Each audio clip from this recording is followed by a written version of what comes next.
I'm sure we'll be talking to you afterwards as well for reaction to whatever Dominic Cummings does have to say. The Prime Minister's chief advisor is going to be making a statement, we are told, in Downing Street any minute now. It was due at 4 o'clock, a few minutes after 4, so it's been slightly delayed already. But let's cross to our chief political correspondent, Vicky I Young, hope it's too fresh. Downing Street. It's Vicky, too this fresh. is unprecedented, a chief advisor staging his own press conference in Downing Street, but also, I suppose, as a political story that has what is called cut through. It is basically what everybody up and down the country is talking about today. Yeah, I This mean, one that's is the though. point about this, isn't it? It's an So advisor, it's what annoying. they call What a about resident this one? advisor. Oh, It's this one something is. given Oh my that most god. people Oh. Dominic Cummings speak before ever, but coronavirus has affected every single one of us. Those restrictions have been placed on every single one of us, and so that's why this is important. He is in the heart of government, he's in the heart of number 10 Downing Street, he's the Prime Minister's most influential and senior advisor, and if there's the perception there that he undermined the government's own rules, which he helped draw up, then that is a problem, and it's a problem for the Prime Minister's authority, and it's a problem for the fight against coronavirus, because of course people adhering to the messages of government, whether they are locking down or unlocking actually, is incredibly important, and it relies on people being compliant with all of this. And so that's why he's here today in this incredibly unusual position of being in the number 10 garden, holding a press conference and taking questions from journalists about Right, where is he? of what he did, when he did it, where he went, who he saw. But I think also from Conservative MP's point of view, they'll be listening to the tone of all of this. They know that Dominic Cummings doesn't particularly like being around in Westminster. He doesn't particularly adhere to the normal way of doing things and the normal conventions. He's never really befriended Tory MPs or cabinet ministers. But they want to hear some humility. They want to hear him say that he understands why what he did has prompted so much anger from people, because lots of people have done things differently. But he obviously feels he has a side of the story to tell, and he wants to do that, and he wants to do it face to face. It was the Prime Minister that stood up for him yesterday. I think they feel that that obviously didn't go very well, and there was some real fear amongst Conservative MPs that actually the Prime Minister's own authority was being damaged by doing it. Cabinet Ministers still being asked today about what had gone on. They hadn't spoken to Dominic Cummings, so now he's come out to speak for himself. Just tell us a bit about the logistics of this news conference, Vicky, because we're used to these daily briefings, and there's another one later on actually, where journalists and members of the public ask questions via video call, but this is with journalists actually present in the garden of Downing Street, is that right? Yeah, and I think the fact that it's outside, of course, we all know that restrictions have been lifted slightly on being outside, because the transmission of the virus is not seen to be as bad if you are outside. So there are several journalists spaced apart, chairs there ready to go, and Dominic Cummings will be at a distance from them. I think he'll make a statement, and then journalists will walk up to a microphone and ask him questions. I don't know if there's any restriction on how many questions are allowed to be asked. Of course, during those press conferences, people have been doing it virtually, and they have been allowed follow-ups on occasion. But I think given that Dominic Cummings has decided to come and give his side of the story, he might as well answer the questions that there are. And I think really he's been forced to do this because of the response that Tory MPs have been getting from their own voters. They have been contacting some of them in very large numbers saying this just doesn't seem to be fair. We all knew what was expected of us. We were told to stay at home. We had a letter from Boris Johnson, didn't we, posted to everybody saying it's a simple message, stay at home. I remember the Health Secretary saying this is not a request, it's an instruction, particularly in that run-up to the bank holidays, to the Easter weekend, for example. And so people feel that they did abide by the spirit of these rules, as well as the law. And so the idea that someone else might not have done that has angered people.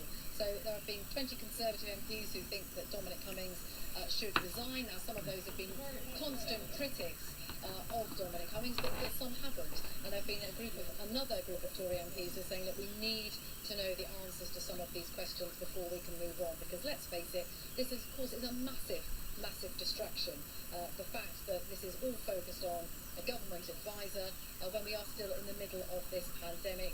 People have lots of other questions about, for example, schools reopening next week. That's something that the House yesterday was to go ahead with all of that. Many parents and teachers and children very keen to hear about that. and I think government are very keen to move on. Yeah, and as you say, you know, the furore coming from those Tory MPs, backbench Tory MPs, but also across the political divide, and also bishops complaining about what Mr. Cummings is said to have done, scientists complaining as well. It's cut across the spectrum, and it does, as we said earlier on, have come through in terms of public opinion. No. Yeah, don't want and that we've colour. heard from those who've been defending Dominic Cummings, because there are those people too. Some of them think that, you know, there are people out there who've always disliked him, you know, he's not courted popular opinion in that sense, but some still hold against him the fact that he, of course, was very pivotal in the Brexit campaign. But it has gone beyond that, I think. There are lots of Tory MPs who don't feel that, but they do know what their constituents think, and they are worried that it is alienating people and that it is reflecting badly on the Prime Minister. And I think that was the concern after yesterday. There were lots of Conservative MPs who sat there in front of the TV and they were expecting either Boris Johnson to sack Dominic Cummings, or they were expecting at least some kind of inquiry or investigation. Instead, the Prime Minister said, I've spoken to Mr. Cummings at length, I am satisfied, and you need to be too. But that hasn't worked, and there were some newspapers, including the Daily Mail, that came out saying that they totally misjudged the mood of the country. And I think that was interesting, because one thing that Dominic Cummings has prided himself on is that he feels he can read the mood of the country. He talked about the Westminster elite. Of course, that's the very accusation being against him now, that he has become one of those who doesn't think the rules apply to him. They are the questions that he is going to answer today, and he knows that that's what he has to do. He has to say why he acted like he did, to reassure people on the specifics. Yes, for example, did he go and visit a castle after he'd been in isolation? How many times did he go to that area?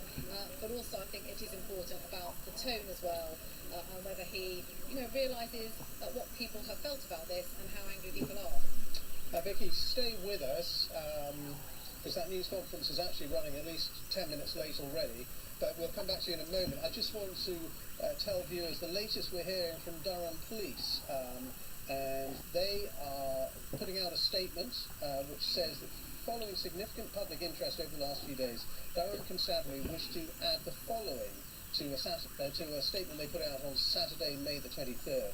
We can confirm, say Durham Police, that on April the 1st, an officer from Durham Constabulary spoke to the father of Dominic Cummings. Mr. Cummings confirmed that his son, his son's wife and child were present at the property. He told the officer that his son and son's wife were displaying symptoms of coronavirus and were self-isolating in part of the property. The police statement from Durham also goes on to say, we can further confirm that our officer gave no specific advice on coronavirus to any members of the family, and that Durham Constabulary deemed that no further action was required in that regard.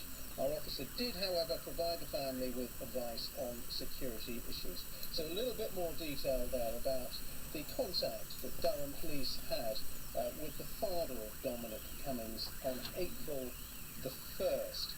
Let's go back to Vicky Young then, our chief political correspondent. I mean, just the fact that this is running quite considerably late is interesting in the sense that one imagines behind the scenes in Downing Street they are putting the finishing touches to whatever Dominic Cummings is going to say. Yeah, I mean, it is of course an unusual situation for him. Lots of people watching this will never have heard him speak publicly before, particularly. He's a campaigner, a very effective campaigner. He's someone who works behind the scenes. And even around Westminster, yes, of course he doesn't speak to journalists, but there's lots of MPs and cabinet ministers who don't know him particularly well. Since he got the job here, has been focused on changing the way the government works. He has very strong opinions about that, and yes, he does pick fights. Now, he likes to get things done, he likes to change things, but of course the criticism of him is that he does antagonise people for the sake of it. We've already seen, of course, since he came here, the resignation of the then Chancellor, Sajid Javid. That was because there was a reorganisation of the teams, and Mr Javid was told that he had to have a joint group of advisors with Number 10, and that was all seen as a way of really making the powerful centre in Number 10 Downing Street rather than spread around around Whitehall. And so, Dominic Cummings has lots of views about these kind of things, about the way that government should work.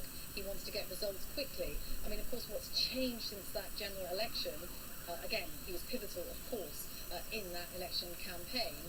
What has changed is coronavirus. So all those plans that Boris Johnson and he and others have had for how they want to change the way that the country works, how they want to, as they put it, level up certain areas of the country, all of that has been swept aside for the time being, at least, because of this pandemic and how they fight it, how they deal with it. And of course they've come under the criticism for the way that some of those things have been done. It has been a position that no minister thought they were going to find themselves in when they were celebrating that victory back in December of the general election. So everything has changed very suddenly. I think what this does show today, though, is the lengths that the Prime Minister is willing to go in order to back his advisor. He's a very, very important person within Downing Street and an important person for Boris Johnson. I mean, there are some cabinet ministers who doubt that they would have had this kind of backing if they had behaved in the same way. But I think the fact that he wants to do this press conference and take questions means that he does feel that there is another side to this story that hasn't yet been put in the public domain. Yes, I mean, some people in today's papers say that Boris Johnson simply needs him too badly politically, but then others are suggesting that actually they had a long time together in Downing Street yesterday. The Prime Minister asked him lots of questions about what he'd done and genuinely believed he hadn't done anything wrong after that interview. Yeah, well, the Prime Minister came out and said that he didn't believe that anything had gone wrong in terms of the fact that Dominic Cummings, he said, acted legally. I mean, it was interesting, wasn't it, that the language he used, the Prime Minister, which I didn't think really helped particularly when he talked about Dominic Cummings acting, using his instincts as a father. And of course, there would be lots of people watching that who have children who would have said, well, we all have instincts as parents, but we didn't subvert the rules, if you like. So that, I think, will be part of this. And I think that's why this is a very difficult moment for somebody like Dominic Cummings, who isn't used to public attention. He's not used to, of course, giving statements like this. I mean, he's used to answer journalists' questions, but not in the same way. This is very personal because it is about his family, it's about his wife, it's about his child, and about why he decided to make the decisions and take the decisions that he did. So, yes, it's a difficult moment for him, and one that he will not be used to. Yeah. Vicky, we're now being told probably this news conference is about 3 minutes away or so. Although we were told a while ago. I hope they don't. How long is a piece of string? They don't let him get away with it. A lot of commentators are also saying that this is already done. He's a very arrogant man. He should be punished for what he's done. Yeah, and I think that was the fear yesterday, that for the Prime Minister to come out as he did, he wasn't supposed to be doing that press conference yesterday, for him to come out and do that didn't reflect well on him. But I guess that does depend how this all ends. If Dominic Cummings does stay in his post, if he gives his side of the story and people feel that it is justified, then maybe it will turn out to be better than people thought. But yeah, it's a huge problem because it's a distraction. As I say, today's cabinet meeting was about lifting the lockdown restrictions. This is all still going on around here. There are people watching this who have a lot of other questions that they want answered today. They don't particularly want to be sitting listening to Dominic Cummings. They want to know about schools. They want to know about how their businesses are going to get back. They want to know how they're going to get back to work. So the government and I think the public do want people to move on and to talk about these wider issues, because we are still right in the middle of this pandemic. Things are very much not normal. And there are huge consequences still for how this pandemic is going to play out. And we will see what happens at this news conference, but we were talking to our guests just a minute ago about whatever the rights and wrongs of this whole affair, it looks from the government's point of view like, from a PR point of view at the very least, it could have been handled much, much better. Yeah, I think the problem was that as this emerged through, of course, the Mirror and the Guardian investigating all of this, the initial response, there wasn't anything officially from Downing Street initially, which immediately makes people wonder why not. They obviously wanted to get to the bottom of all of this. And then there was a statement saying we're not going to waste our time answering some of these questions because they were false. Again, yesterday, the Prime Minister saying that some of the allegations were palpably not true. But of course, he didn't deny that there had been another trip made by Dominic Cummings to Castle Barnard. He didn't deny that, so then it left more questions open. So I think it's always better, and people do generally know this, that if there is a story like this, you come out as quickly as you can with as many facts as you can, and so it doesn't all drip out over time, because that does make it worse. It makes the story dominate the headlines, and that's a rule that other people in the past have always talked about in Downing Street, that if it's still going on for 3 or 4 days, then you do have a problem, and people of course get very irritated by it. But I think in this sense, this isn't just about how the newspapers have reported it or others. It is about particularly Conservative MPs, some of whom surprisingly coming out and being critical of all of this, because some of them have just had so much feedback from their own supporters, people who do vote Conservative, and who have been really appalled by what they've heard so far, and they can't see that there's any fairness in all of this. They feel that they knew what was expected of them during this coronavirus very clearly, to stay at home, to not go out unless you absolutely have to. You only travel if it's really very essential. And what's interesting is that lots of ministers privately said they were really quite surprised about how diligent people were being. They really did follow these rules incredibly carefully and did make huge sacrifices. People who haven't seen their family, people who haven't been able to be with loved ones even as they themselves have been bereaved, people who haven't been able to go and see parents as they were dying in hospital. It's been a huge effort for people, but they were willing to make that sacrifice. So if they see somebody else and they don't think that they have done that, then that inevitably does cause anger and a lot of tension.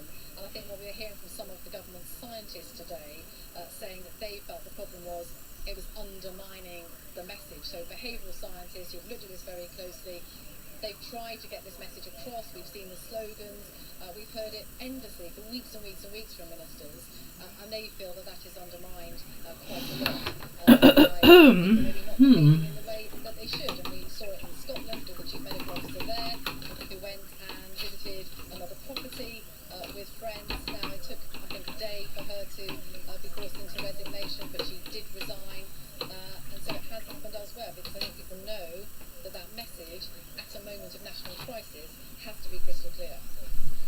Vicky, for the moment, thank you very much indeed. We still haven't got that news conference. We are told it's just a couple of minutes away, but we were told that about 20 minutes ago. So, to be honest, we're not quite sure, but it is going to be in the garden of Downing Street. Beautiful day there in Downing Street. There are going to be journalists actually present, socially distanced, of course, in the garden of Downing Street, listening to, as Vicky was saying, really an unprecedented news conference with the chief advisor to the Prime Minister, Dominic Cummings, who's going to be making a public statement and taking questions afterwards. Lots of questions, no doubt, from journalists about the details of his trip to County Durham, amid all those growing calls for his resignation and the claims that he broke the government's own lockdown guidelines. And we've heard from Andrew Bridgen, a Conservative MP, saying that supporting Dominic Cummings really, and saying that he hasn't been able to give his side of the story so far, and that the public will be surprised when they hear his side of the story, and that it will be, in his words, unprecedented. So we will wait and see. Now, while we continue to wait, let's go back to Alex Dean, who's a public affairs consultant and a former advisor to David Cameron. He joins us now. And Alex Dean, as a former advisor, could you ever have imagined yourself in anything like this situation where, you really are the story, and it's not the politician that you're advising, it's you yourself who was doing a news conference? Generally no, Ben, because the advisor should never be the story. It should always be that the focus is on one's political master. To be clear about these jobs, they live and die based on the continued will, the imprimatur of their political boss. If Boris wants Cummings to stay, I think he will. I think despite all this fury, he'll weather it. And if Boris has decided it's taking up too much energy, then he won't. But Cummings must now be thinking to himself, this is soaking so much of the government's effort and agenda away. And the frustration, given that I imagine he thinks he's completely in the right and therefore doesn't want to stop fighting, the frustration will be that we need to look at the broader picture and think, is this actually something for government's ability to go forward or not? The other side of that, again, is they will not want the media to seem like they've won. They will not want the left-wing critics of the government, Boris Johnson, to win. I think that there's a big chunk of this that's motivated by the fact that people don't like Dominic Cummings, they don't like Brexit, which he delivered, they don't like the Prime Minister and see this as an avenue for attacking him. So can you allow your critics to be seen to have a victory? And both sides have really dug in there. Another 10 has dug in and made this in part the issue that it is. So those are the kinds of thoughts I think that will be going through their heads. And we can go to Jerry Jones again as well, former advisor to Theresa May.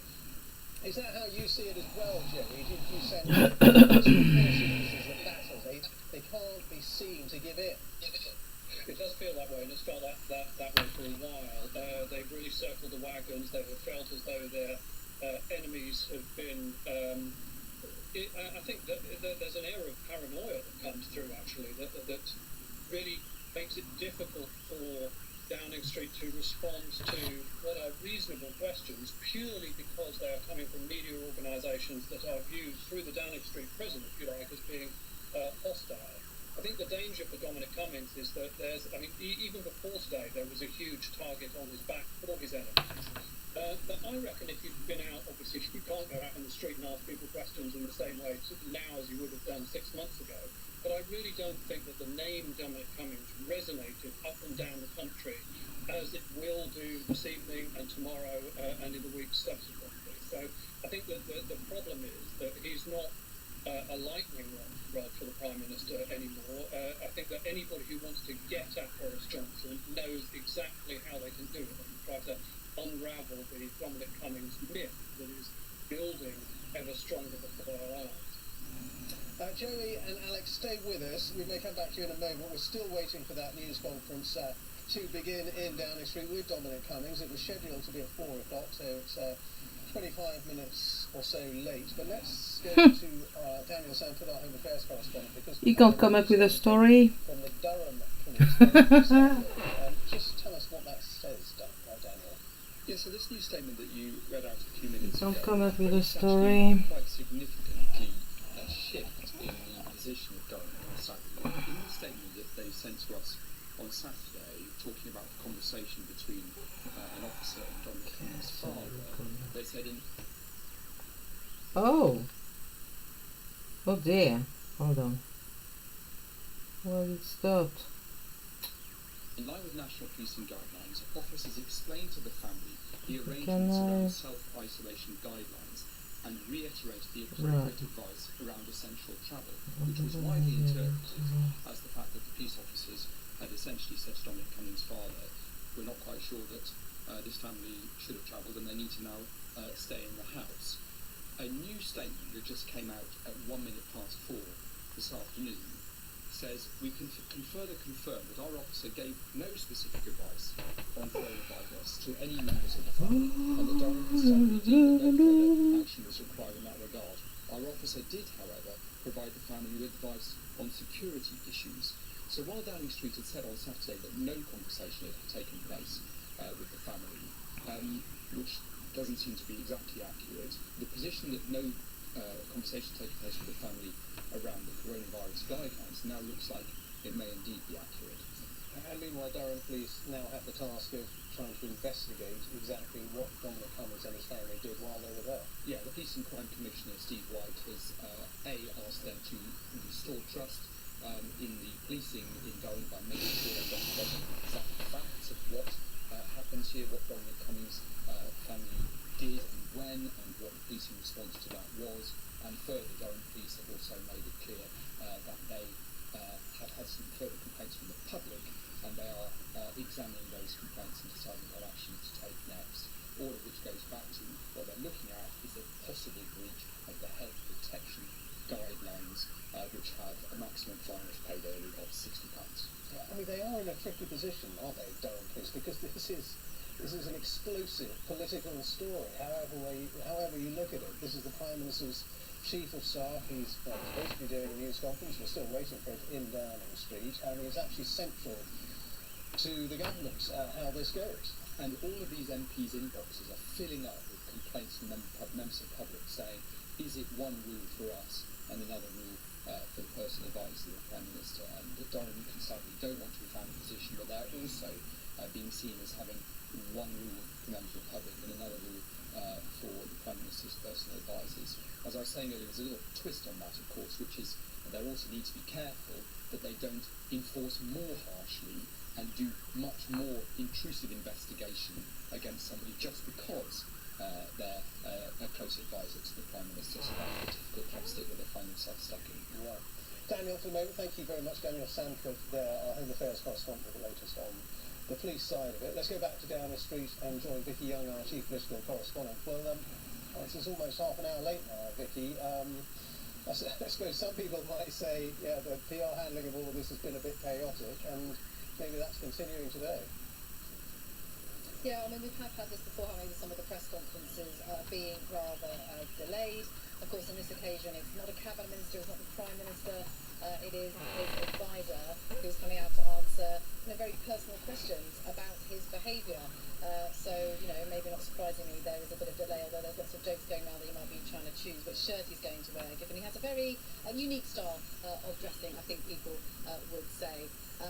But yeah, I mean, we presume that he's going to come out and defend his actions rather than resign. I don't think you would normally call a press conference and take questions from journalists in this way if you weren't going to give your side of the story. And he obviously now feels that he does have to do that, and it is a real shift from where we were a couple of days ago. This, of course, broke Friday night into Saturday with the Mirror and the Guardian having a joint investigation about all of this, and at that time there wasn't much officially coming from number 10 Downing Street about what had gone on, and in fact the next day they talked about really not wanting to waste their time answering any of these allegations because they said that they were false. Now that has changed.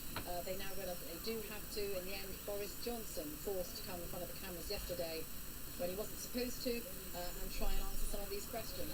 But he really kept away from the detail, just saying that he had had a long conversation, I think over a couple of hours or more, here in Downing Street, obviously asking Dominic Cummings what he'd done and why he'd done it. And the Prime Minister had concluded, I think in his words, he wasn't going to mark him down for following the instincts of a parent by wanting to do the right thing. And it comes down to childcare. Dominic Cummings saying that his wife was ill with coronavirus, that he feared that he would get ill as well, and they wouldn't be able to look after their son, and so they decided to drive more than 250 miles to Durham because that's where Dominic Cummings' extended family is.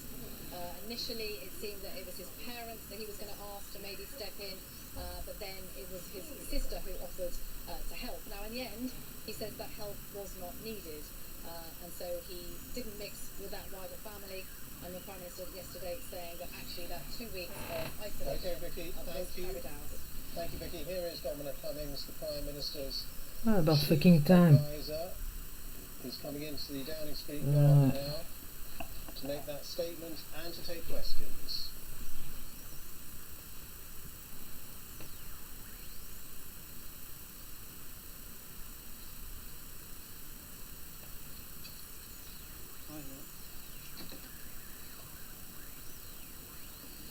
Sorry I'm late.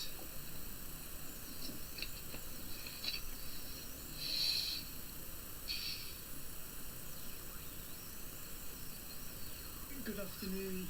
Thank you for coming. Yesterday I gave a full account to the Prime Minister of my actions between the 27th of March and the 14th of April, what I thought and did. He has asked me to repeat that account directly to you. I know that millions of people in this country have been suffering. Thousands have died. Many are angry about what they've seen in the media about my actions. I want to clear up confusions and misunderstandings that I can. In retrospect, I should have made the statement earlier. It's many years since I've said anything on television, but I will do my best to answer questions after I've explained what happened. I also should clarify that I'm not here to speak on behalf of the government or the Prime Minister. I'm explaining my own actions and my own thinking. The Prime Minister is giving a press conference later, and he will answer questions concerning government policy. Around midnight on Thursday the 26th of March, I spoke to the Prime Minister. He told me that he tested positive for COVID. He discussed the national emergency, arrangements for number 10 given his isolation, and what I would do in number 10 the next day. The next morning I went to work as usual. I was in I suddenly got a call from my wife, who was at home looking after our 4-year-old child. She told me she suddenly felt badly ill. She vomited and felt like she might pass out, and there would be nobody to look after our child. None of our usual childcare options were available. They were alone in the house. After very briefly telling some officials in number 10 what had happened, I immediately left the building, ran to a car, and drove home. This was reported by the media at the time, who saw me run out of number 10. After a couple of hours, my wife felt a bit better. There were many critical things at work, and she urged me to return in the afternoon. And I did. That evening, I returned home and discussed the situation with my wife. She was ill. She might have COVID, but she did not have a cough or a fever. At this point, most of those who I work with most closely, including the Prime Minister himself, and others who sit within 15 feet of me every day, either had symptoms and had returned to work or were absent with symptoms. I thought there was a distinct probability that I had already caught the disease. I had a few conflicting thoughts in my mind. First, I was worried that if my wife and I were both seriously ill, possibly hospitalised, there was nobody in London that we could reasonably ask to look after our child and expose themselves to COVID. My wife had felt on the edge of not being able to look after him safely a few hours earlier. I was thinking, what if the same or worse happens to me? There's nobody here that I can reasonably ask to help. The regulations made clear, I believe, that risks to the health of a small child were an exceptional situation, and I had a way of dealing with this that minimised risk to others. Second, I thought that if I did not develop symptoms, then I might be able to return to work to help deal with the crisis. There were ongoing discussions about testing government staff in order to keep people like me working rather than isolating. At this point, on the Friday, advisors such as myself had not been included in the list of who were tested. But it was possible that this might change the following week. Therefore, I thought that after testing negative, I could continue working. In fact, this did not change, and special advisors were not tested, and I have never been tested. Third, there have been numerous false stories in the media about my actions and statements regarding COVID. In particular, there were stories suggesting that I had opposed lockdown and even that I did not care about many deaths. For years I have warned of the dangers of pandemics. Last year I wrote about the possible threat of coronaviruses and the urgent need for planning. The truth is that I had argued for lockdown. I did not oppose it. But these stories had created a very bad atmosphere around my home.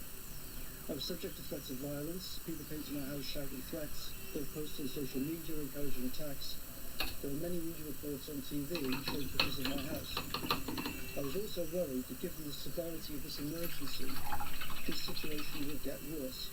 And I was worried about the possibility of leaving my wife and child at home all day and often into the night while I worked in number 10. I thought the best thing to do in all the circumstances was to drive to an isolated cottage on my father's farm. At this farm, my parents live in one house, my sister and her 2 children live in another house, and there was a separate cottage roughly 15 metres away from either of them. My tentative conclusion on the Friday evening was this.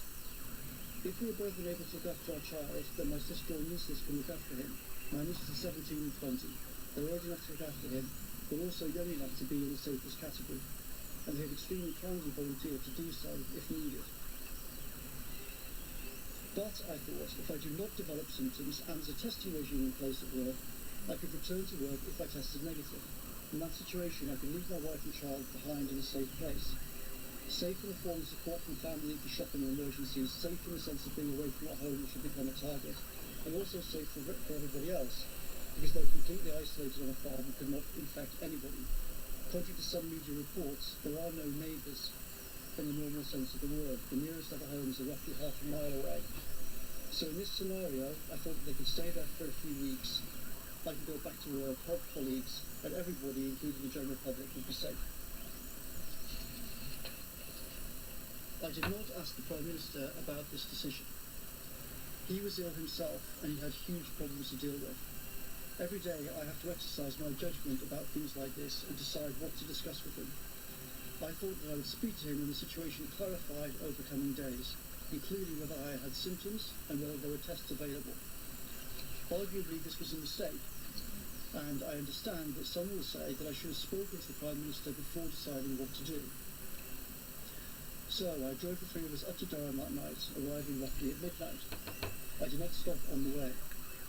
When I woke the next morning, Saturday the 28th of March, I was in pain and clearly had COVID symptoms, including a bad headache and a serious fever. Clearly I could not return to work anytime soon. For a day or two we were both ill. I was in bed, my wife was ill, but not ill enough that she needed emergency help. I got worse, she got better. During the night of Thursday the 2nd of April, my child woke up. He threw up and had a bad fever. He was very distressed. We took medical advice, which was to call 999. An ambulance was sent. They assessed my child and said he must go to hospital. I could barely stand up. My wife went with him in the ambulance. I stayed at home. He stayed the night in the hospital. In the morning, my wife called to say that he had recovered, seemed back to normal, doctors had tested him for COVID, and said that they should return home. There were no taxis. I drove to the hospital, picked him up, then returned home. I did not leave the car or have any contact with anybody at any point on this short trip. The hospital's, I don't know what, roughly 5 miles or something, like 2 miles, 3 miles, something like that. A few days later, the hospital said that he tested negative. After I started to recover, one day in the second week, I tried to walk outside the house. At one point, the three of us walked into woods owned by my father, next to the cottage that I was staying in. Some people saw us in these woods from a distance, but we had no interaction with them. We had not left the property, we were on private land. By Saturday the 11th of April, I was still feeling weak and exhausted, but other than that, I had no COVID symptoms. I thought that I would be able to return to work the following week, possibly part-time. It was obvious that the situation was extremely serious. The Prime Minister had been gravely ill, colleagues were dealing with huge problems, and many were ill or isolating. I felt like I ought to return to work if possible, given I was now recovering, in order to relieve the intense strain at number 10. On that Saturday I sought expert medical advice. I explained our family's symptoms and all the timings, and I asked if it was safe to return to work on Monday, Tuesday, seek childcare and so on. I was told that it was safe and I could return to work and seek childcare. On Sunday the 12th of April, 15 days after I first displayed symptoms, I decided to return to work. My wife was very worried, particularly given my eyesight had seemed to have been affected by the disease. She did not want to risk a nearly 300-mile drive with our child, given how ill I had been. We agreed that we should go for a short drive to see if I could drive safely. We drove for roughly half an hour and ended up on the outskirts of Barn Castle town. We did not visit the castle, we did not walk around the town. We parked by a river. My wife and I discussed the situation. We agreed that I could drive safely, we should turn around and go home. I felt a bit sick. We walked about 10 to 15 metres from the car to the riverbank nearby.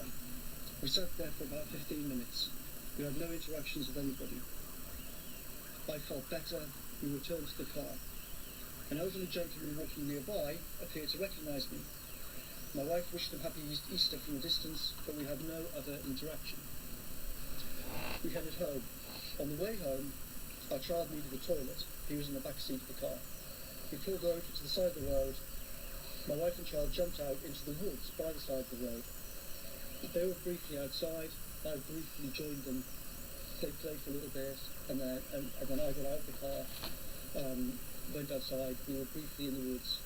We saw some people at a distance, but at no point did we break any social distancing rules. We then got back in the car and went home.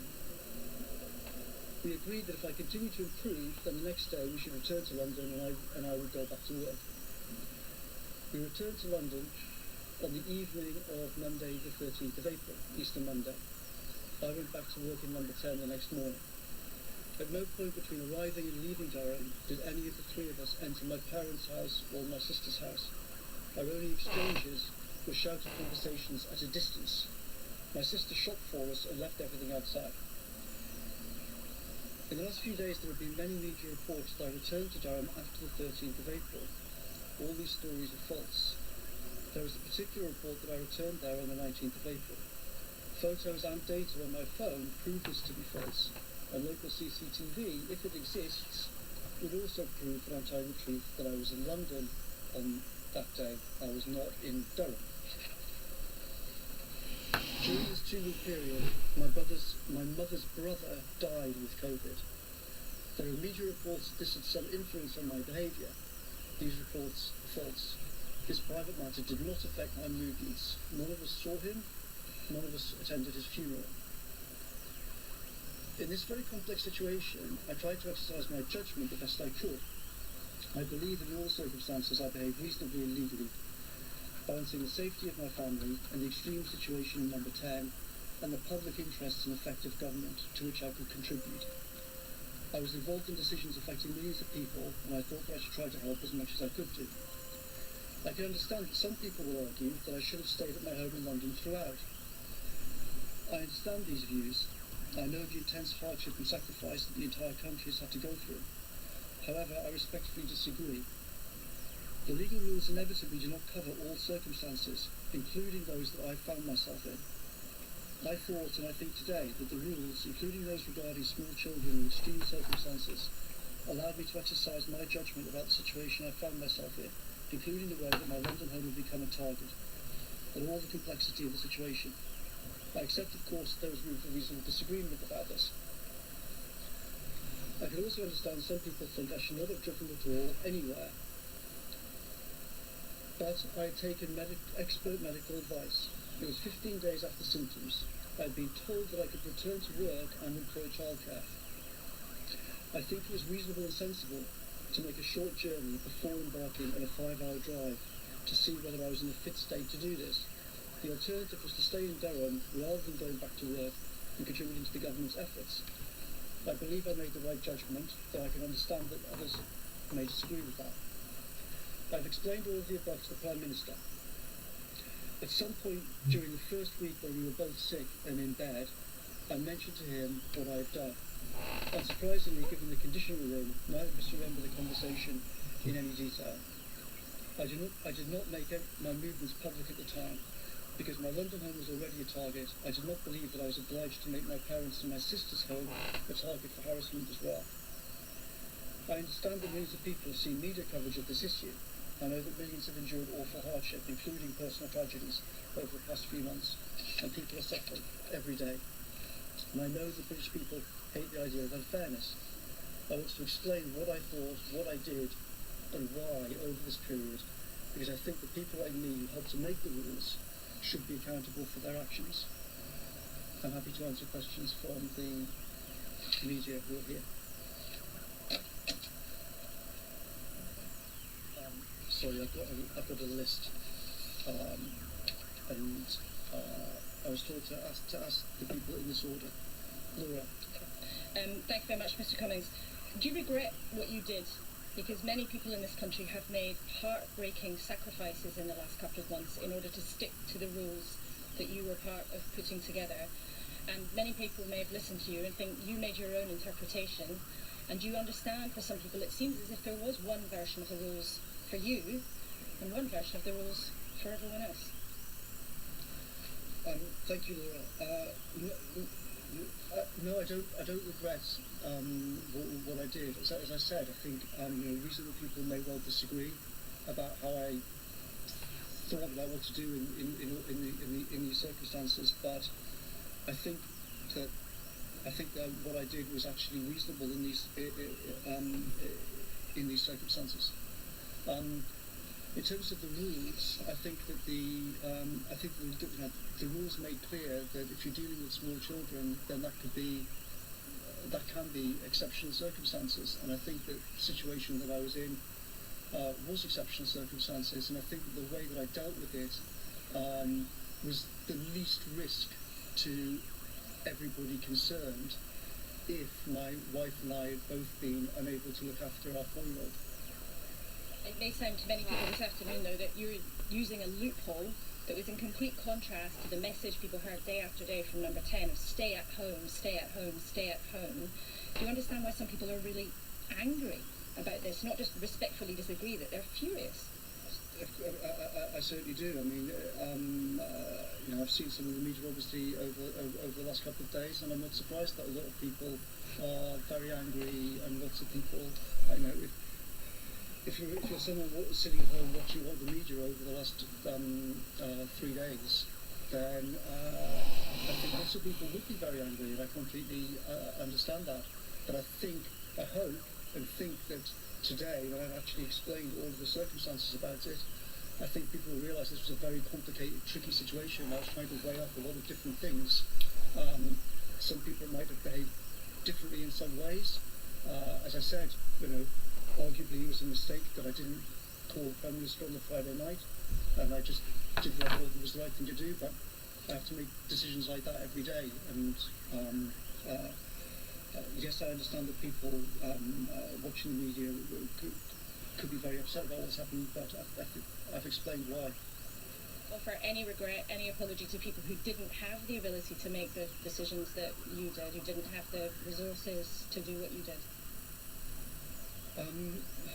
As I said, I think, you know, obviously I thought a lot about what I did over this period, what things I could have done better with this, what things I could have done better in general with in dealing with the whole crisis. There's definitely a lot of things that I could have done better over the last few months, but I think what I did in this 14 days, I think that I behaved reasonably. Is there anything else I'd like to ask? Robert.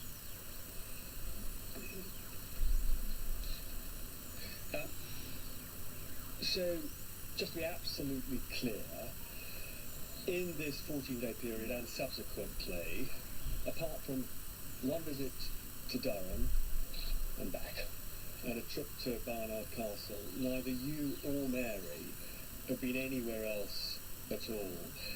Also, millions of people haven't seen their parents for months now.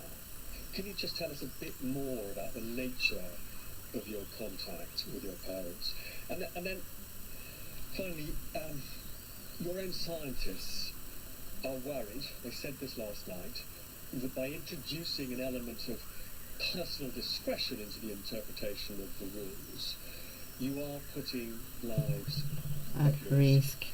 What would you say to them, and what would you say to us to reassure us? Thanks, Robert. So I think you've asked whether it was true that over this 14-day period that I didn't go, that we didn't go anywhere else apart from off in the car on day 15. No, that's not correct. I went. Yes, exactly. There was the trip to hospital, and then there was the drive on day 15. But apart from that, neither of us left. Nothing's the same in terms of just trips that break the rules, as it were.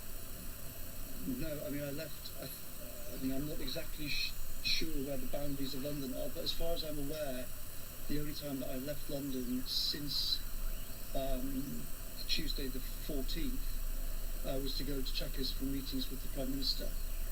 And that's with Mary as well, because you're a household. Yes, I mean Mary and I have been together since we returned. And then on this issue of contact with your parents? Issue of contact with my parents. So, I mean, obviously, so neither Mary nor I have been tested, so neither of us could be definitively sure about what our situation was. Mary had been ill and then recovered, but she hadn't had a cough or fever. I pretty clearly seemed to have COVID and told the medical experts I thought that, but I wasn't tested. But obviously our default mode was assume that all three of us had got it. So I was in a college 50 metres or so away from everybody else. Obviously we kept very, very far away from them. Excuse me. That I visited them, I was staying with them. That's all completely untrue. My parents are in their 70s. Obviously I did not want to give them this disease, and so we stayed very far away. We did have some conversations, but they were on a farm, and they were shouted conversations at a distance. They weren't some of the things that have been reported. In terms of introducing a question of discretion, I'm not seeking to introduce anything or any element of discretion. To me, the rules are there. they talk about what to do with, they talk about exceptional circumstances and small children. I was trying to weigh up conflicting things between what happens if we're both ill, who's going to look after him, what's the safest way of doing that, what if is there a way in which I might be able to go back to work the following week if my testing system changes, which was being discussed, but did not happen. As to weigh all of those things up, given that I think that breaking the rules, which the members last night said that they think you introduced the idea that if your personal circumstances allow, you can do something different from what the simple rules say, and they are very worried that will make it much harder to contain the spread of the disease. Well, I think that they're right to be worried that the coverage of the last couple of days could encourage people to behave in certain ways. But with great respect to them, they made those comments without knowing what had actually happened, and actually that's one of the reasons why I think now it would have been better to make the statement earlier, but as it was, well, I didn't, and it would have been better to have done it earlier for sure, and that would have also, I think, stopped some of those guys being themselves confused by what they read. Beth. Mr. Cummins, thousands of people watching this, ordinary families, have put up with all kinds of restrictions and hardships, regardless of their medical or family requirements. People not going to funerals, people not even going into hospital when their kids have been having cancer treatment. Why are you so different? What those people, I think, see here is that there's one rule for you, one of the most powerful people in this country, and there's another rule for them. Don't you think you at the very least owe them an apology? I don't think I'm so different, and I don't think there's one rule for me and one rule for other people. As I said, I think that I looked at the I knew what the evidence was. It talks about exceptional circumstances with small children, and I think that in all circumstances I behaved reasonably and legally, as I said. But people will be listening to this. For days, government ministers have obfuscated about whether you went to Barnard Castle, no information put out. This is meant to be the people's government, isn't it? But you've badly misjudged public mood on this. This hasn't damaged the Prime Minister, it has undermined your policy, and it's undermined public confidence in the government. It could even now threaten public health if people decide that the rules don't matter. How can you even countenance at the moment staying on and not resigning?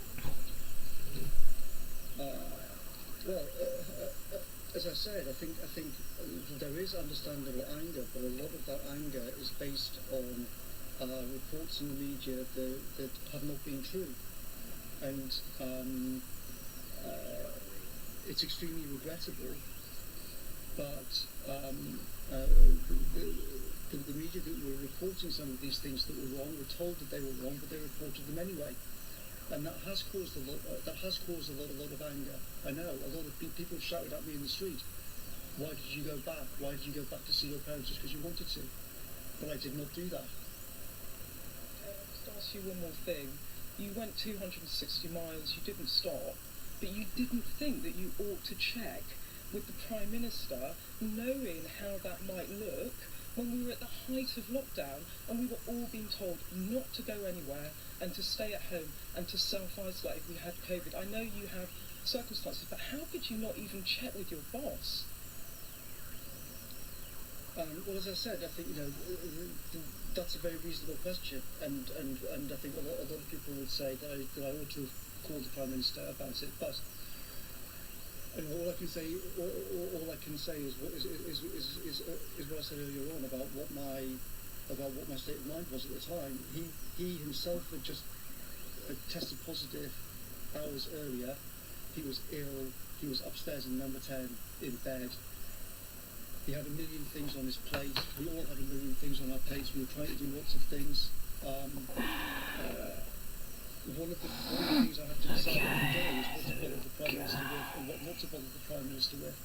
And the honest truth about my job is that there are endless problems all day long, and I can't go to him all day asking him, what do you think about that, this, what do you think about the other? Otherwise, what's the point of having people like me around?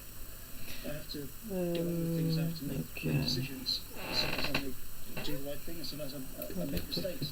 Maybe like this to be able to see. Oh, like that. I don't know, is the honest truth about that particular thing. Maybe I should have done that. You know, I have to protect his time. There are lots of really big issues that the Prime Minister's time is just about the most valuable commodity that exists in the government, so you have to be very careful about what you go to him with and what you don't go to him with. And I have to make that judgment literally dozens of times a day. And I make that judgment in a very short period of time in very extreme circumstances. And as I said, I thought the time was the right thing to do, but I also completely understand that people think it was a mistake, and that, in fact, I should have spoken to him about it. And as I said, I did actually speak to him about it a few days later, but neither of us can really remember exactly what I even said, because we were both in pretty bad shape. Thanks very much. Gary Gibbon. Yeah, can I just be clear about that? Yesterday you had a face-to-face conversation with the Prime Minister about all the circumstances around this trip and those key 2 or so weeks. But he's known about your excursion north for about a month and a half.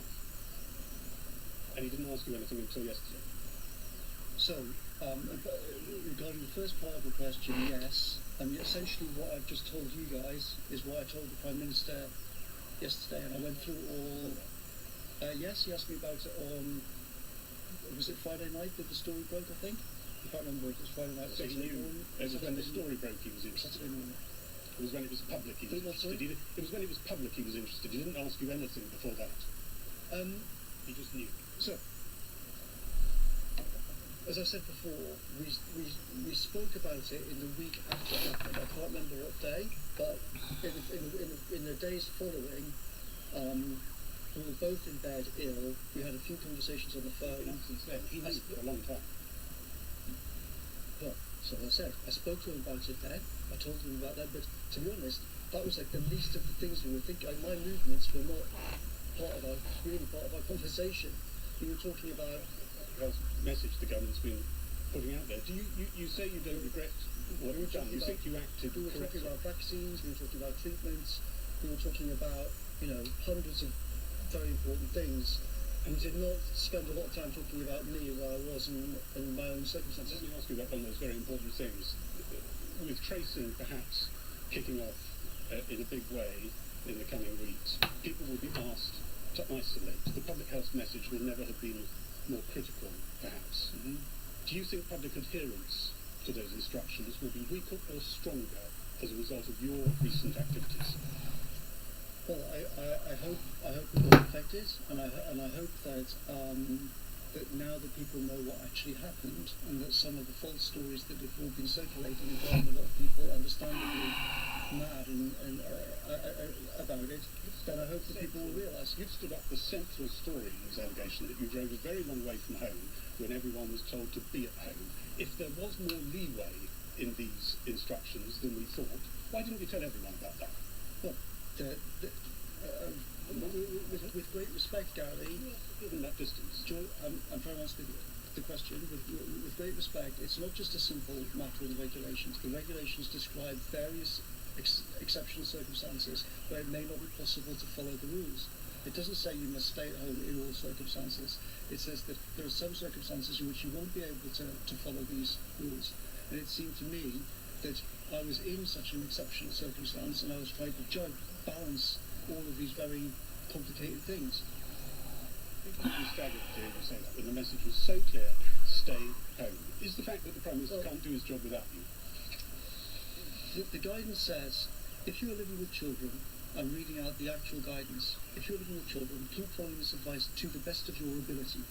However, we are aware that not all these measures will be possible. What we've seen so far is the children with corona appear to be less severely affected. It's nevertheless important to do your best to follow this guidance.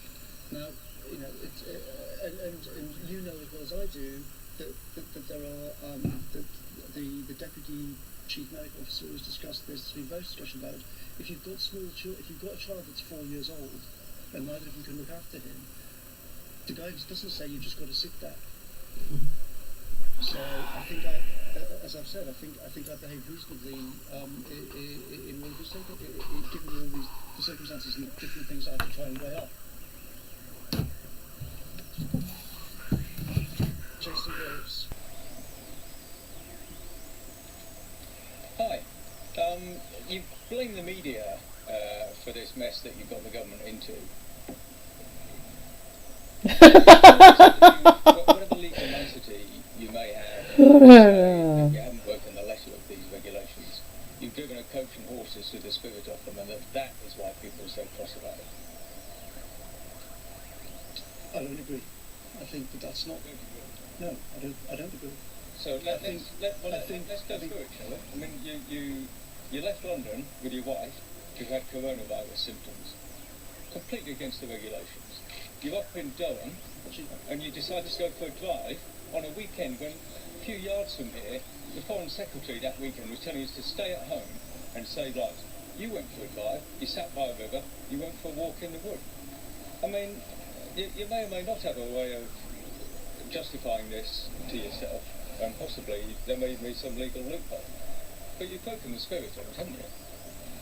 No, I don't think that I have. Just to correct one thing, when we left, my wife did not have a cough. She did not have a fever. Those are the two symptoms that were mentioned. She was ill. She'd thrown up, but we didn't. As I said before, we didn't know whether or not she had COVID or not. Secondly, as I said earlier on, the walk in the woods was on private land. I didn't leave our property to go for a walk in the woods, and that's perfectly reasonable behaviour. Stopped on the way back from Castle. Yeah, I was driving back from Barnard Castle, and my child, the 4-year-old, was in the car seat in the back. He said, "Dad, I need to go to the toilet." We pulled into the side of the road. He jumped out with my wife. I don't think any reasonable person would say that I behaved that's bad behaviour. You've plainly had a tough time. I don't think anyone would argue with that, but there's lots of other people who've had a tough time. I mean, I'd like to finish by, we had a letter today from Andrew and Sarah in Wiltshire. Their daughter and son-in-law live 10 miles from them, and they've got 2 children. They came down with COVID, and they said, imagine our frustration living so near and yet not being able to help. It was a big sacrifice that we made, and they feel like mugs now. I mean, they want you to resign. Did you offer to resign when you saw the virus stuff? No, I have not offered to resign. Did you ever consider it? No, I've not considered it. As I said, I think it's reasonable to say that other people would have behaved differently in different ways in this whole situation. But as I stress, I was trying to balance lots of competing things. I mean, if I hadn't worked here, for example, then you could very easily say that okay, I could just have stayed in an isolated cottage for weeks afterwards. But I was involved in lots of things involving crucial questions of vaccines, trying to get scientists involved in the effort, trying to get money moved, trying to get regulations moved out of the way. And I thought that if I could return to work, then I should seek to return to work. And I would stress that I took expert medical advice before I moved to say, and I actually went through the whole history, the details of what I've just told you.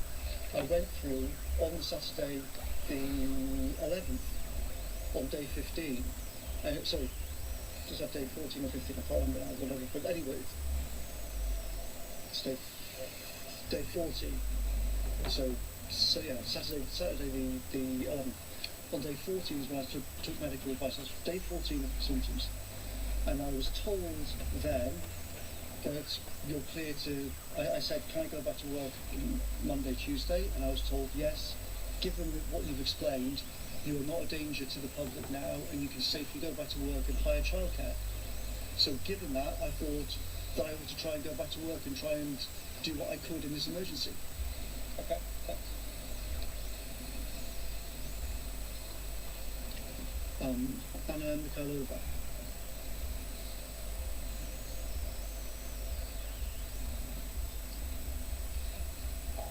Mr. Cummings, how many miles is it from your house, the house you were staying in Durham and Barnard Castle where you went? I don't know how many miles it is. I mean, it's roughly a half-hour drive. Right. So there are people without gardens, never mind access to private land and woodland, who haven't made unnecessary car journeys like that for more than 2 months now. They've been following rules that you helped forge and create. So, were the public stupid to follow these rules to the letter, rather than looking for loopholes like you did? No, of course the public were not stupid to follow the rules, and I wasn't looking for loopholes. I was looking to try to do the best I could in a complex situation where I was trying to weigh the safety of my child with trying to get back to work, and a lot of difficult decisions to make around that. How does your trip to Barnard Castle have anything to do with the safety of your child or your work? Because, as I explained, I've been very ill. On the Sunday, the 12th, I'd said to my wife, right, let's pack up the car and go back. I've been cleared by the doctors to go back to work. And she said, and I think it was perfectly reasonable, a few days ago you could barely stand up. You said that your eyesight was weird, and it seemed to be weird. We shouldn't just embark on a 270, whatever it is, mile journey and then end up finding halfway through that you actually can't drive that far. So, we should get in the car and make sure and see if you can actually drive. The only way to avoid this problem would have been just to say, well, I'm just going to stay in Durham, which I could have done, but I didn't think was the right thing to do. So it was, one has to make I've been told by expert medical advice that I wasn't a danger to the public, and that I could go back to work in number 10 Downing Street on Monday, Tuesday, and therefore I was trying to do that in the safest way possible. And I think that was a reasonable thing to do. That doesn't make any sense. Why do you have to make a half-hour journey each way to Barnard Castle? Why not drive a little bit of the way to London and then go back if you weren't feeling well? We didn't think about that of doing that. To be honest, we just thought, okay, let's whiz down the road and see how I feel. Do you regret not thinking about it? Do I regret not just trying to drive to London and see if I could do it? Do you regret taking a half-hour journey to Barnard Castle and sitting for 15 minutes, as you say? As I said, I think it was a reasonable thing to do. I mean, perhaps you're right, and we should just have cracked on and tried to do the whole trip, but the whole point was, I had been extremely ill. My vision had been a bit weird. We were all going to go back. My wife said we should drive down the road. We should see if you can actually drive and see if your vision is weird or if you're okay. And I thought that's a good idea. I should do. And as I stress, I've been cleared to go back to work. So the implication that I shouldn't have been driving back to London, I don't think is reasonable, because I had spoken to a doctor about it and I had been cleared to come back to work. If you mention your wife a lot, if you and your wife felt that you had done nothing wrong, why did both your articles in The Spectator from a few weeks ago make absolutely no mention of being in Durham? Because, as I said, my house in London was already and is now the subject of some very unpleasant actions. And why on earth would I mention that's not good either. People who do that aren't. It's a disgrace. Now today also have a lot of unpleasant things going on around their house too. I don't think I was obliged to do that. Why write such a detailed article at all? My wife's a writer, so I don't tell her what to do. You did too. What's right? You wrote one too. You're not a writer. I wrote a few sentences about what it was like to be with Mary.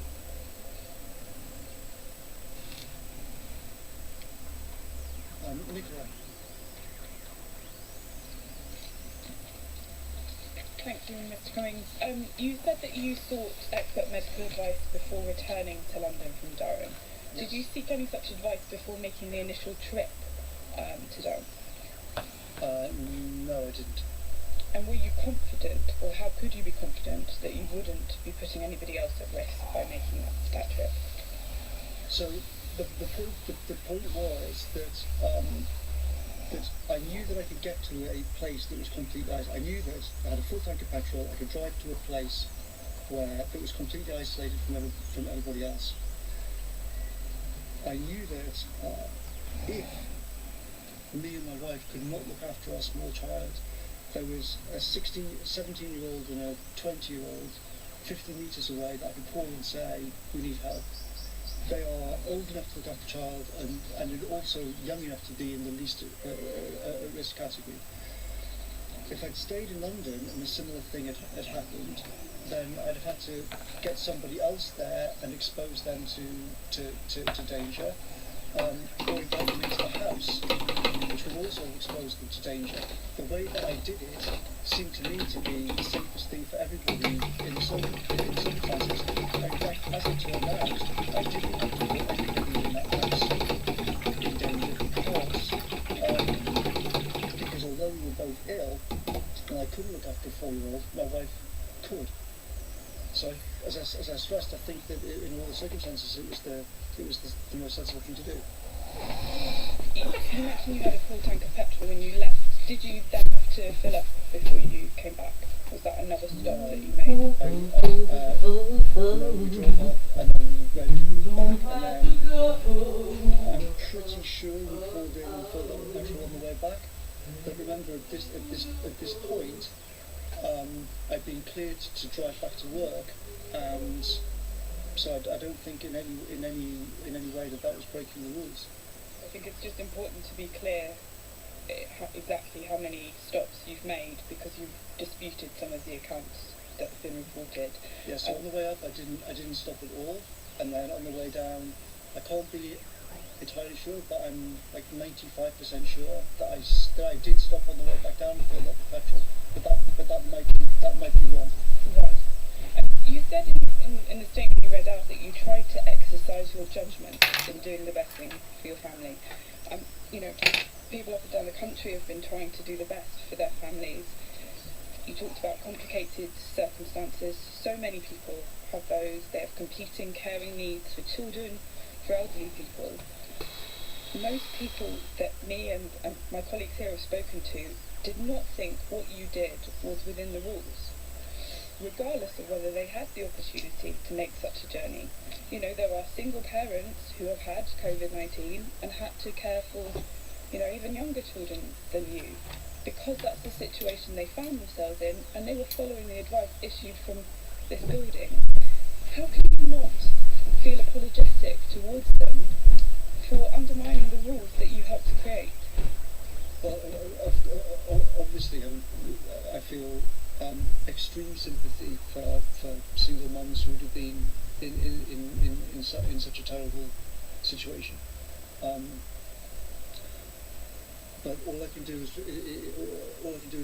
repeat what I said before. On that evening, my wife had just been in a situation where she felt barely able to look after our child. Was essentially surrounded by people who were testing positive or had symptoms for COVID. It seemed perfectly likely that I would have it and could not look after a child. And in fact, that is exactly what happened. The next day, I was ill and I got extremely ill a couple of days later, and I couldn't look after a child. I could barely move, to be honest. And if both of us had been in that situation, then we would have needed help. And in that scenario, what would have been best for everybody? Would it have been best for a 17-year-old niece to walk 50 metres and look after our child, or would it have been best for me to be here and calling 999? I think that what I did was the most reasonable thing in the circumstances, given that my nieces and my sister have very kindly said that if there is an emergency, we'll help. Just finally, before you made the decision to drive up to Durham, did you make any inquiries with neighbours or friends to see if they or any other people in London who may have been able to help you should you have needed help with looking after your son? I didn't know because as I said, anything like that would have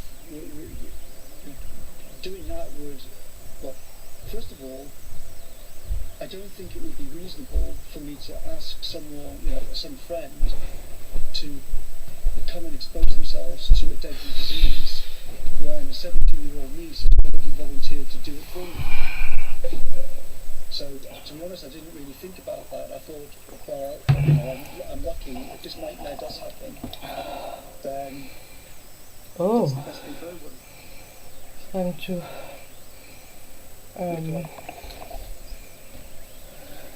Oh, sorry. I should carry on. Let's carry on. Why don't you want us to with the public before now, before Friday, about in what way was I not honest? Why didn't you tell us? We were asking you daily at the number 10 briefing, where were you working? You would have understood your difficulties at the time. Why weren't you honest about that? Oh. There's been a long string of inaccurate stories about me for month after month after month, and the truth is that answering a lot of these things does not necessarily clear up confusion. It frequently has led to more confusion.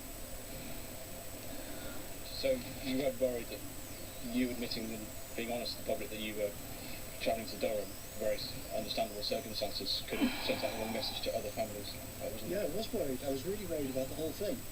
But in the situation not just the situation of the 14 days, but in the time since Friday night, there are not really any good options.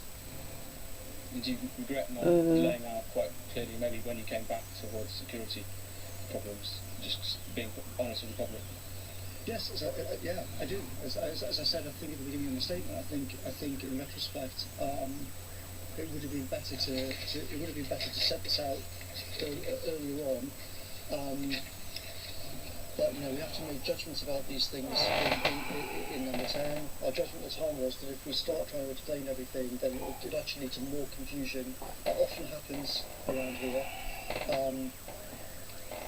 But now, there's been all of these reports about, did I go back a second time? Did I go back on the 19th of May? Was there a third visit? And by this morning, there seemed to be so much confusion about so many things that the Prime Minister, I and others thought, okay, the best thing to do now is just, the only thing to do now is to actually just come out and discuss it, or to talk, and just to lay the whole thing out, including my child being ill and all that stuff. Regardless of whose fault it is, this whole episode is already having an impact on people's behaviour. Government scientists are warning more people will die. The police are warning that it's going to make their job harder. Regardless of whose fault it is, why shouldn't you resign and draw a line under it and hope to regain the government's control of this pandemic? Well, I hope that now that people have heard what happened, I think that as I've stressed that in a very complicated situation, I behaved reasonably, and I tried to do the thing which minimised risks to everybody, given all the different things I had to weigh up. And I hope that, having heard this, that the people will say, okay, no, we understand the situation, and we understand what I did. They may well say, I would have, some people I'm sure will think I would have done this differently or that differently. And perhaps they're right. I'm not saying that, having laid all of this out, I'm not saying I know I'm right. I'm saying this is what I did at the time. This is why I did it at the time. I was trying to weigh up competing things. I thought that I should try and come back to work and help with the whole disaster if I could do. Other people may say that I shouldn't have done that. So if the episode does rumble on, do you think will review your position in the next week? Will you review your position in a week or so if it does rumble on? It keeps distracting It's up to the Prime Minister. You know, I'm here to try and do the best I can for the government, to try and change the country for the better in lots of ways, to do more investments in the NHS, to do all sorts of things that we've talked about during this crisis. I've been trying to do the best I can to make the government machine work as well as possible. If the Prime Minister thinks that I should stop, then that's not for me to decide. It's up to him to decide. You said a lot of things you wish you'd done better yourself and as a government. What, broadly, what areas do you wish you had done better over this pandemic?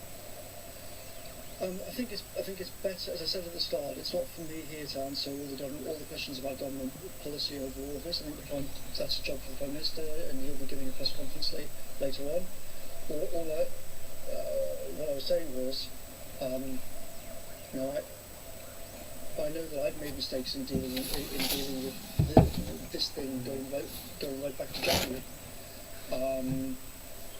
I think that my behaviour in these 14 days, I think when people hear everything that happened, I hope that people will agree that it was reasonable. They might not think that they'd have done the same thing, but I hope that people will agree that it was reasonable calculations in all the circumstances. And I don't think what I did in these 14 days was a mistake, but I certainly made a lot of other mistakes, and I make mistakes every day. Caitlin.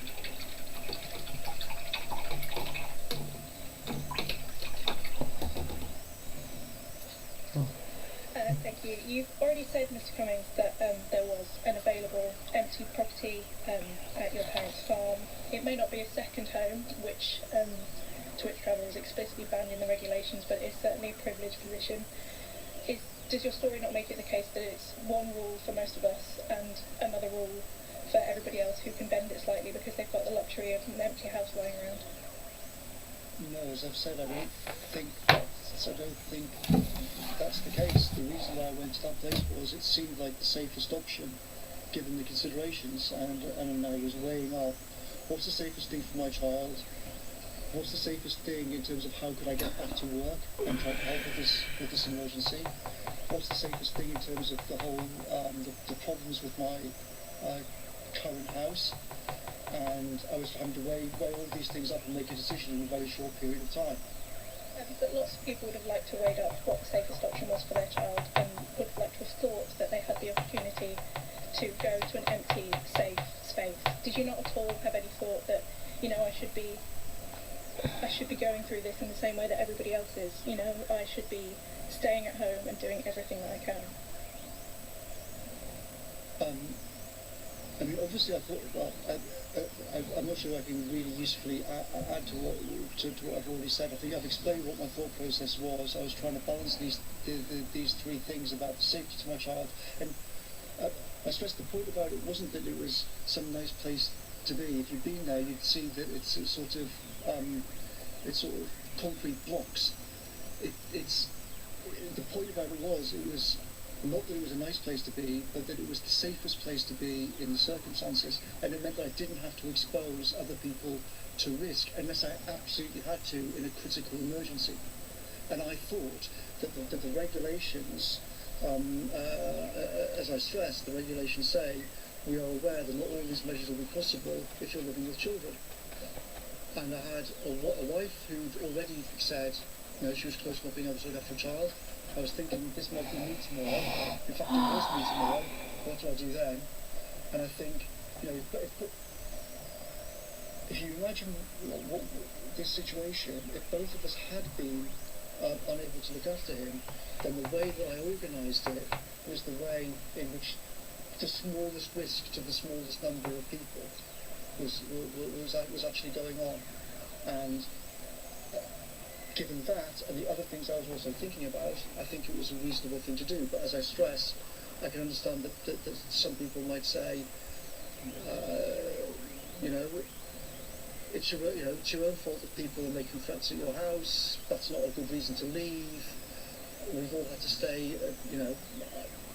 Other people are going to make their own judgments about this whole thing. don't think there's much more I can say. You also just mentioned in answer to Matt's question that you have made other mistakes in dealing with the pandemic since January. Can you point us towards any more of them? As I stressed, I think at some point in the future, I'll be very happy to go through all the different things that I think I got wrong. I would also point out, though, that lots of the media reports about what I've thought, what I've said, what I've done are completely false. For many years, I've been writing about the dangers of pandemics. Only last year, I wrote explicitly about the danger of coronaviruses. I stressed that the importance of government planning, and that I was worried that people were not taking it seriously enough. And a lot of media reports have tried to claim that I sort of brushed it off and sort of didn't realise what a danger it was. And I think no reasonable person could come to that conclusion if you look at what I've said and what I've written over the last few years. I took it extremely seriously. I took it extremely seriously many years ago, and I urged other people to take it extremely seriously. But I have made other mistakes in terms of how I've dealt with things since January, for sure. Herd immunity? Is one mistake Is one of those mistakes the idea of herd immunity? No, it's not, and a lot of the things that have been written about that are completely wrong. Final one from me. What is your message from Conservative voters who voted this government in less than 6 months ago, a lot of them for the first time in the North East around Durham, who want you out of Downing Street and want you out of this government?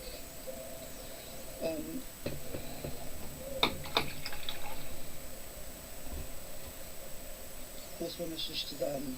Well, I think I've made mistakes in how I've dealt with this, all sorts of things in government. I don't think I made a mistake about these 14 days that were in question, and I would I would stress to people that they should not believe everything they read in the newspapers or everything they see on TV, because lots of the things that are reported are not in fact the case. I hope that I've set out today what the actual facts of it are, and I hope that people will think that even if they disagree with me, that I behave reasonably in these circumstances. Thank you. Would anybody else like to ask any questions? Sure thing, Anna.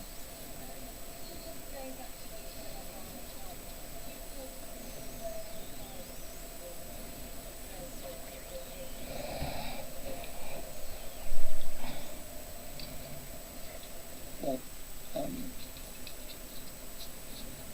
after recovering from this disease, my job is one of the jobs that the rules say you should go back to work if you can do. And well, with respect, I think it's very relevant, because I was allowed to drive back to London and go back to work. So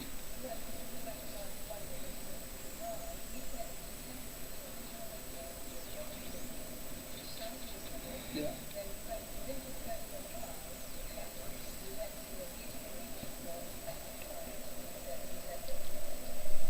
I think to be honest, the state that everyone was in, this has nothing to do with the beauty spot, and contrary to lots of the reports, I wasn't sightseeing, I did not go to the castle, I wasn't walking around.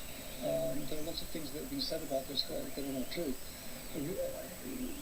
We just went for a test drive, drove south, and ended up pulling in by the side of the road by a river on the outskirts of town.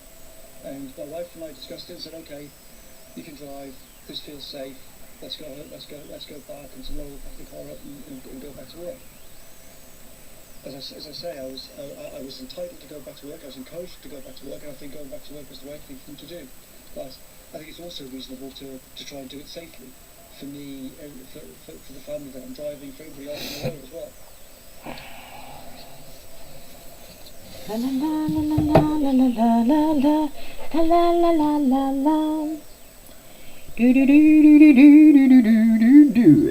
Beep beep beep beep beep. Da da da da da da da da. Yeah, da da da.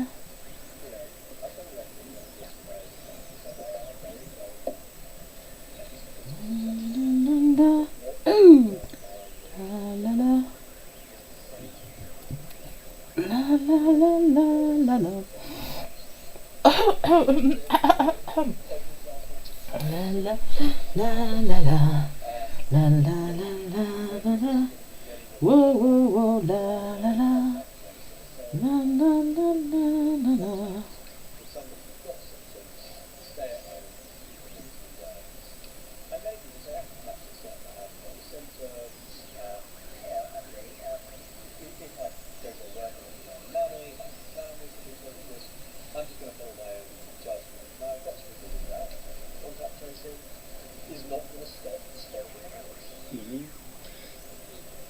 So, yes, it's true that various scientists have said, oh, well, we think that what Mr. Cummings did might cause problems.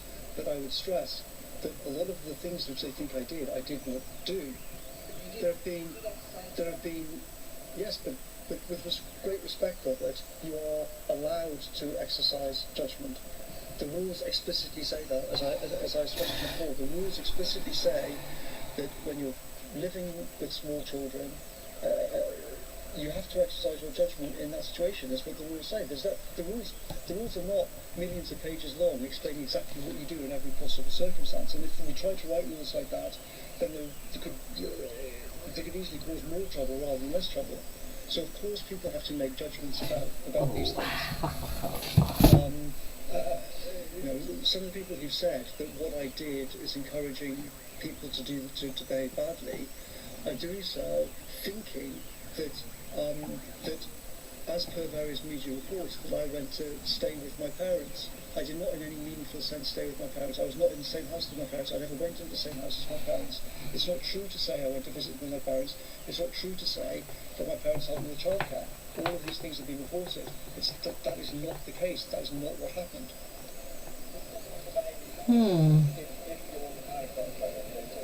This is complex. This is complex.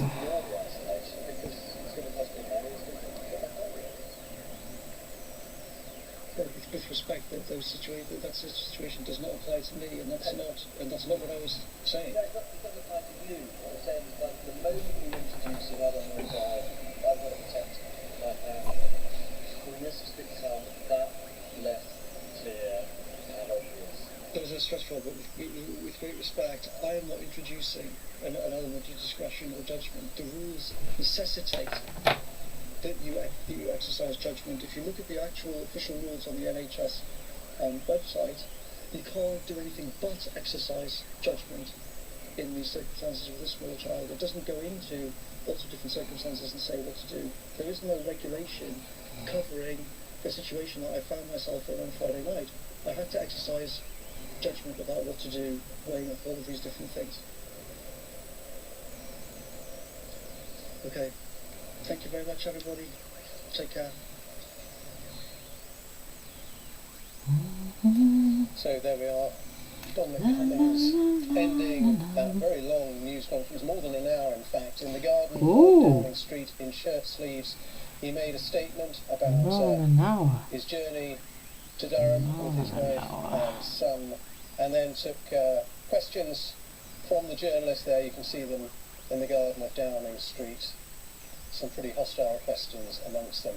And he defended his decision to drive to County Durham with his wife and child, despite the coronavirus restrictions. He says he believes he behaved reasonably and does not regret what he did. Now, he also said that the rules say when you're living with small children, you can exercise your own judgment. He said he has not considered resigning. He said he made the journey to his parents' home in County Durham because of fears over a lack of childcare if he became incapacitated with COVID, but also because he had fears for his family's safety if they were in their London home. Mr. Cummings said he did not look for childcare arrangements in London, and he did not check with the Prime Minister before he made that journey, something he says may have been a mistake. He did confirm that he did, once he was in Durham at his parents' property, he did with his wife, which I drive to Barnard Castle, about half an hour away. That was simply to make sure that he was able to make the journey back to London, that he was safe to make that journey. It was a sort of test drive, he said. Oh. So that was what Dominic Cummings has been saying in the last hour. So what has been the reaction so far while he's been talking from within the Conservative Party? We've already heard from the MP for Thirsk and Moulton, Kevin Hollinrake, who called it a detailed and fair explanation of events and went on to say, in my view, time to move on. Mark Spencer, MP for Sherwood and the party's chief whip, called it a full, frank, honest and open statement from Dominic Cummings. He acted as a father and husband within the rules. He has had lots of misinformation put out there about him. Time to move on and focus on solving this massive national challenge of COVID-19. Now we also have this tweet from Simon Clarke MP, the Minister for Regional Growth and Local Government, saying, the hate, and there is no other word for it but hate, that many people feel towards Dom Cummings is unseemly and has prompted a hounding. This strikes me as a clear explanation and reasonable in the circumstances. Well, let's get some analysis from our chief political correspondent, Vicky Young, who's at Downing Street. Quite an extraordinary political spectacle, it has to be said, Vicky. A chief advisor to the Prime Minister giving a very long, detailed statement there in the garden of Downing Street and really being interrogated by the journalists there.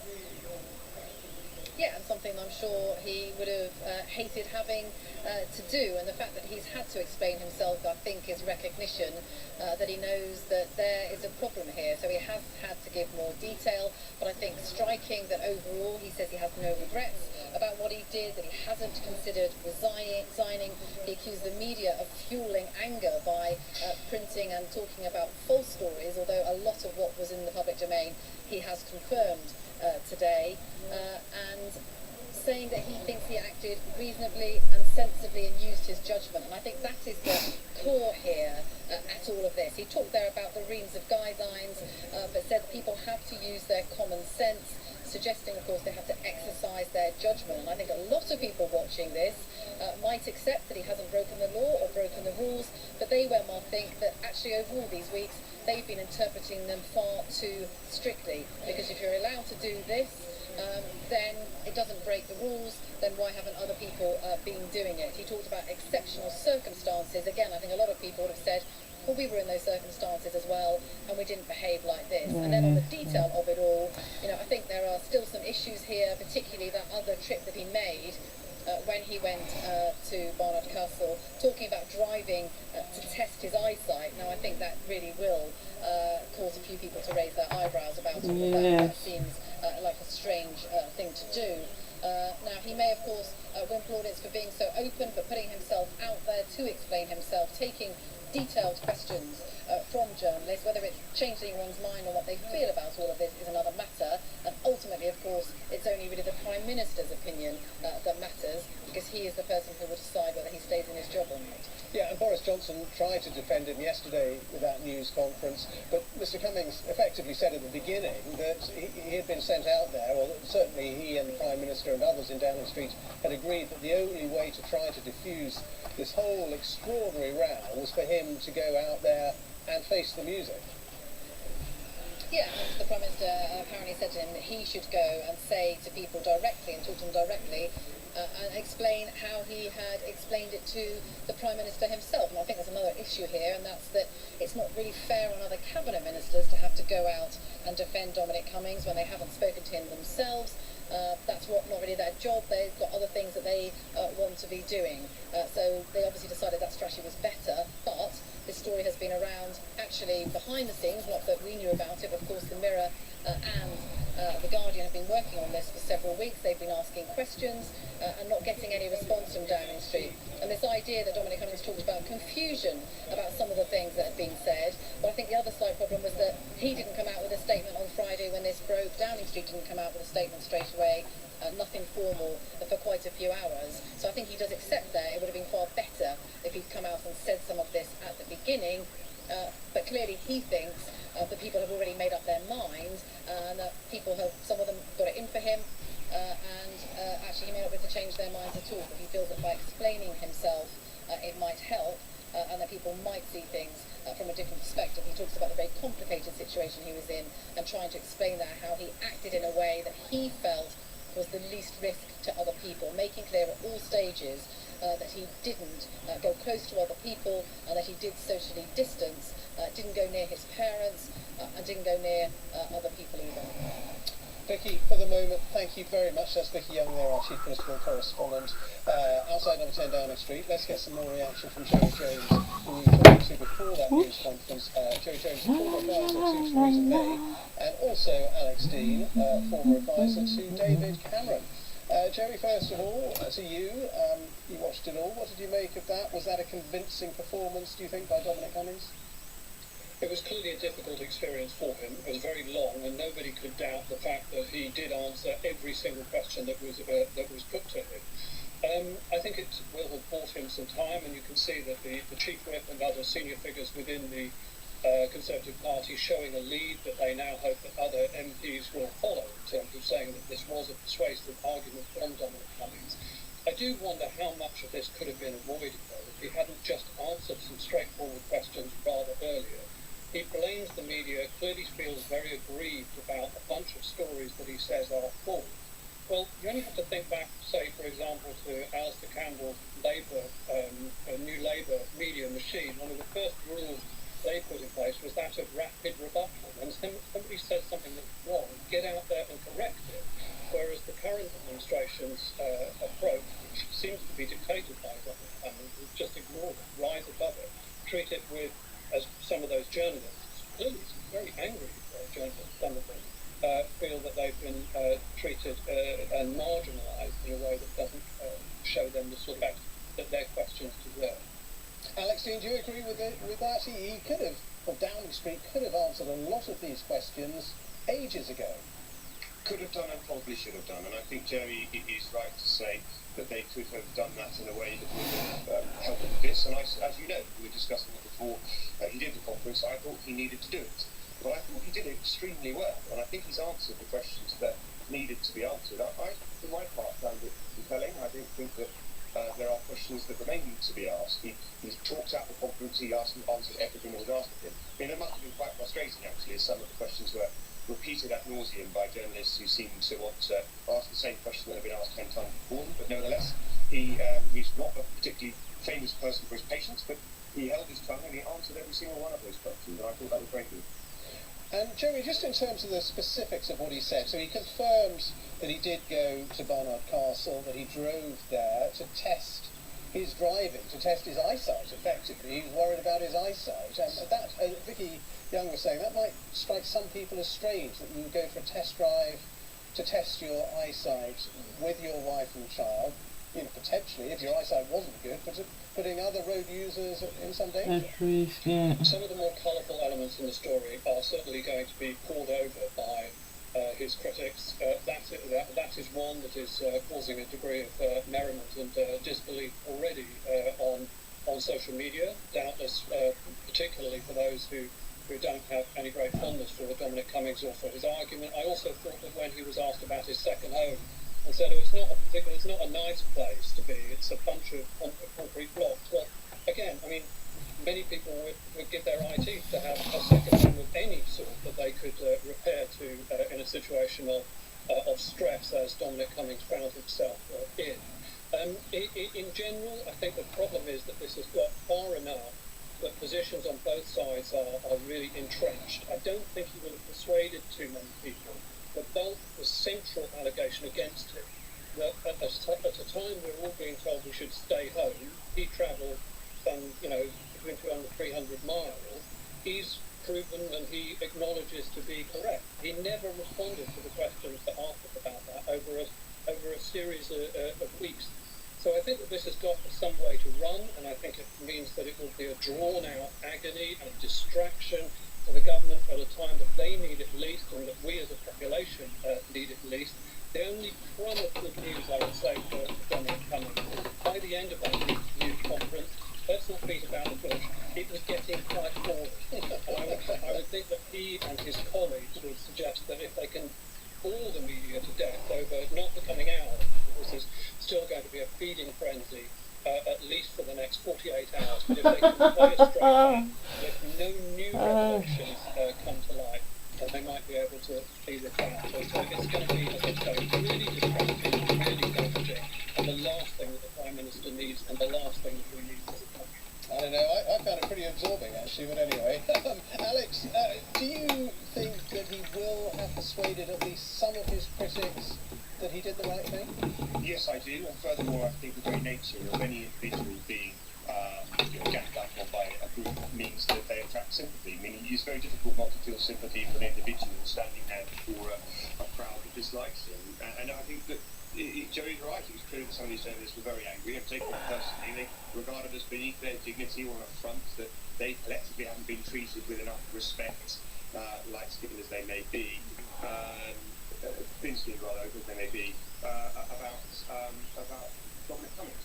Well, I think we'll reverse view actually. I think that some of this has demonstrated how right Cummings was, who, as Joey has characterised it, rise above it, and think that we should ignore journalists and seek to get his message to the country rather than pandering to their desires. I mean, I feel a bit like I've been booked to be a talking head in the post-match analysis of the Salem witch trials. I mean, some of these people just absolutely hate him. And I don't mean the people who chased him down the street, I mean some of the people who were in that garden as well. Okay, Alex Dean, former advisor to David Cameron, Joey Jones, former advisor to Theresa May. Thank you so much for your analysis before and after that news conference from Dominic Cummings there in the garden of Downing Street. Well, we can also get some reaction now from the the Liberal Democrats, Ed Davey. Thanks very much for being with us. What did you make of Dominic Cummings' central defence that actually he didn't break the rules? That he didn't say that if you're living with a small child, you can exercise your own judgment, and that's what he did. I wasn't convinced at all, and indeed I think he made the situation worse, from not giving any apology, saying he didn't regret anything, to saying that he went test driving because he was worried about his eyesight. I mean, come on. And then he was saying that he wants to go back to work even though his wife had contracted COVID, and that's against the rules. You're supposed to self-isolate. So the millions of people who choose sacrifices to keep the rules, and probably millions who are watching, will actually be deeply worried that the Prime Minister's chief advisor did break the rules. And I think they'll be asking questions about that, and they'll be pretty angry.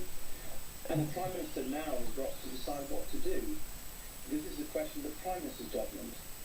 When his closest advisor has clearly breached the rules, and if there can be no doubt about that, it's simple, he should go. And well, he says he didn't break the rules, that's the whole point. Well, I'm afraid he's reading different rules from the rest of us. I think it's one rule for him. Maybe he didn't break the rules that he thought applied to him, but he certainly broke the rules that applied to the rest of us. And that's the problem. And this is very serious. We're in a national public health crisis. The government's messages on public health have to be listened to. We need the country to follow that advice. But why would people do that if the people at the very top are breaking those rules? And if the Prime Minister doesn't act now, frankly, he's not fit to lead the country during this crisis. What do you make of what Alex Dean there just said, the former advisor to David Cameron? He was saying this was like a Salem witch trial. There's a kind of witch hunt now, and people really piling on unnecessary pressure onto Dominic Cummings. No, well, I'm afraid Alex isn't getting the emails and texts that many MPs are getting from ordinary people. If you listen to some of the news programmes and taking opinion polls of what ordinary people are thinking, they are alarmed that they made all the sacrifices, didn't see their loved ones, didn't go to family gatherings like weddings, didn't go to funerals of their nearest and dearest. And they stuck to the rules as they were instructed to by the Prime Minister, but Dominic Cummings didn't. And I think Alex is trying to give some breathing room for his friends, but I'm sorry, that won't wash. It's really clear that the rules are broken, and it's really clear that Dominic Cummings should go. Do you give him credit at least for hosting that news conference, for sitting there for more than an hour and taking, frankly, some pretty hostile questions from journalists? Well, one could actually feel sympathy for individuals, whether they've got COVID, whether they've got kids they're worrying about, whether they're trying to answer difficult questions. But that's not the issue. You know, our country is in a huge crisis. We need to focus on getting that testing, tracing and isolation strategy so we can ease the lockdown.